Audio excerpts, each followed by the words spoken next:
And welcome back, YouTube. This is BoosterBoxBuster, here with another Wildcard Wednesday. I got a question for you. In fictional media, I'm talking video games, movies, and books,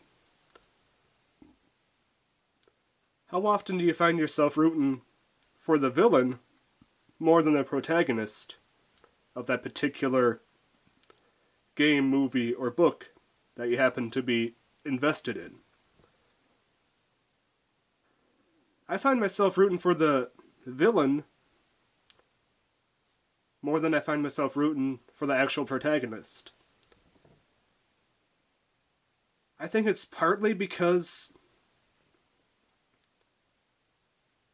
the villain is actually the underdog. No matter how much the movie builds up the main hero as the underdog, the villain is almost always the underdog, and that's because we know 99.9% of the time, the villain, while they may win some battles throughout the book / movie / game, they never win the war. And when I say I root for villains, I'm not talking about the villains that are evil giant corporations. No, nobody roots for the evil giant corporation. I'm talking about villains that are either a hired hand or were built from nothing to become something, like a giant evil enemy, you know? I'm not like I said, evil corporations, nobody roots for those. I'm talking about villains that came from nothing and had a purpose in their mind to become the villain. Now I'm going to go to one of my favorite villains of all time, Final Fantasy VII, Sephiroth. When I grew up, I actually I always thought Sephiroth was the coolest character. And I think, now part of that was probably because of the incredible soundtrack and his One-Winged Angel theme song that, still rings in my head as one of the best pieces of video game music ever. But he was just so cool. He did atrocious things, but he was originally a hired hand of a mega corporation that kind of just lost his sanity.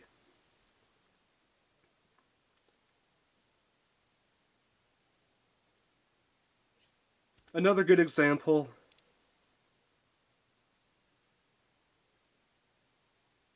would be many of the Batman villains, with the most recent one being the Joker, who just had his own movie, has been portrayed by many different actors and different voice actors throughout time. He is a very interesting, intricate character. He's not just crazy, although he may seem that way. He has a little bit of a method to his madness. And while you always know Batman will 99% of the time save the day, there's always that little hope, being the underdog villain, that they will be able to do something. The Penguin, the Riddler, other fantastic examples from the Batman franchise. Thanos. He was actually, he may have seemed crazy, but, his goals were admirable in his mind. And at the very least, it was, how do you say it, completely random who the Thanos snapped away. It wasn't in his mind, he was like, okay, I'm going to snap you, I'm going to snap you, I'm going to snap you. No, it's like, well, you may get snapped away, you may not. it's a 50-50 chance. He could have snapped away his own self for all he knew. Unless the person that snapped it was exempt, which I'm not sure. I honestly am not sure about that.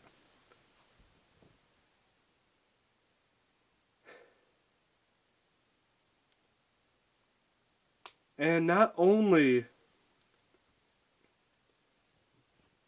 are villains that were brought from nothing to something interesting, there are certain movies, and particularly in the horror genre, where the villain is actually the star of the show and nobody really remembers the protagonist at the end.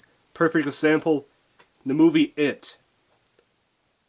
It is based on the clown, It, Pennywise, and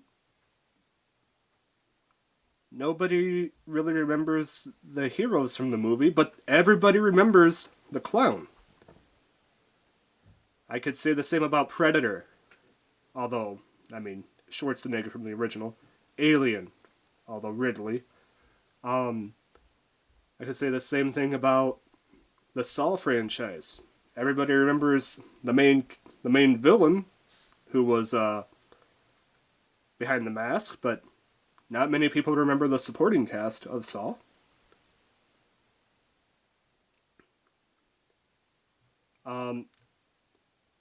Nightmare on Elm Street. Everybody remembers Freddy, but not many people remember the supporting cast. And I could say the same thing about the Hellraiser franchise, Friday the 13th franchise, Chucky. I'm for Texas Chainsaw Massacre. All those classic franchises, everybody remembers the villain, the big bad, but you don't really remember the supporting cast. The Halloween franchise is another one. Same thing can be said about monster movies. Everybody knows Godzilla. Can you tell me who starred in the other roles? Mothra? King Kong? The big Frankenstein? Dracula? Werewolf? Everybody remembers the villain, but not many people remember the protagonist.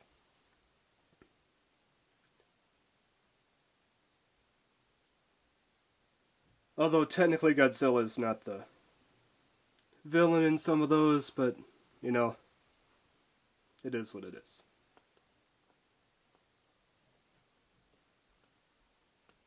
Not only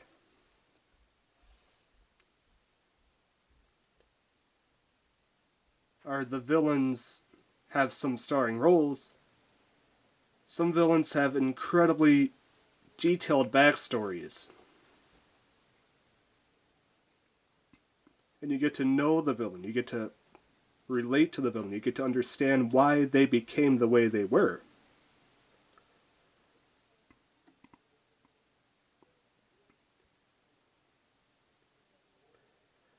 And I'm not talking about old Disney villains that don't really have much of a purpose, like,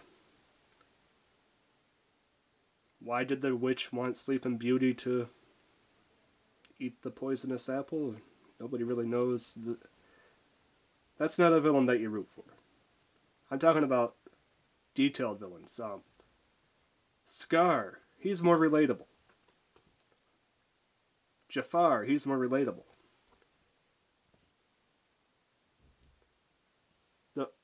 Those are some classic movie villains. And there's video game villains that are also just as classic. Look at the Metal Gear franchise. So many classic villains from that franchise. Final Fantasy. Not just 7. I mean, you got Kefka. Everybody remembers Kefka. Some of the other characters from that you don't always remember. I mean, you got Tetra and... Or not Tetra, Terra. Loki. I mean, you have some famous heroes, but...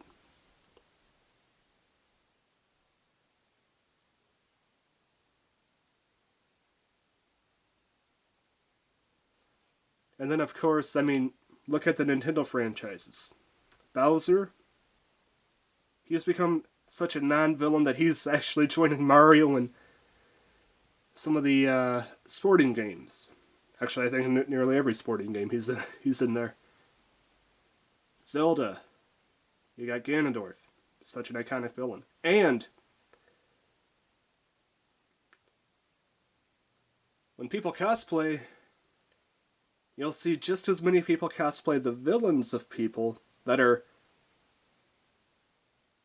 more realistic than as you'll see cosplay the hero. For every Batman cosplay, you're going to see some sort of Batman villain being cosplayed. For every Cloud, you're going to see a Sephiroth. For every Snake cosplay, you're going to see someone cosplay out Big Boss. Actually, Snake Big Boss, that'd be kind of a good couples cosplay now that I think about it. Everybody likes the villain. I have always been on the side of, if the villain isn't some sort of giant corporation or just throwaway, why does this villain exist, what's your purpose, given no reason type villain, I always find myself rooting for the villain. It's because, like I said, I think the big part of me is, I know the villain may win some battles, but they almost never win the war. So let me know in the comments down below if you root for any villains over the main protagonists, and if you do, name a couple that you root for. Like I said, mine, Sephiroth, is probably number one. All horror movie villains, I almost always root for them over the annoying teenage cast that they usually end up terrorizing.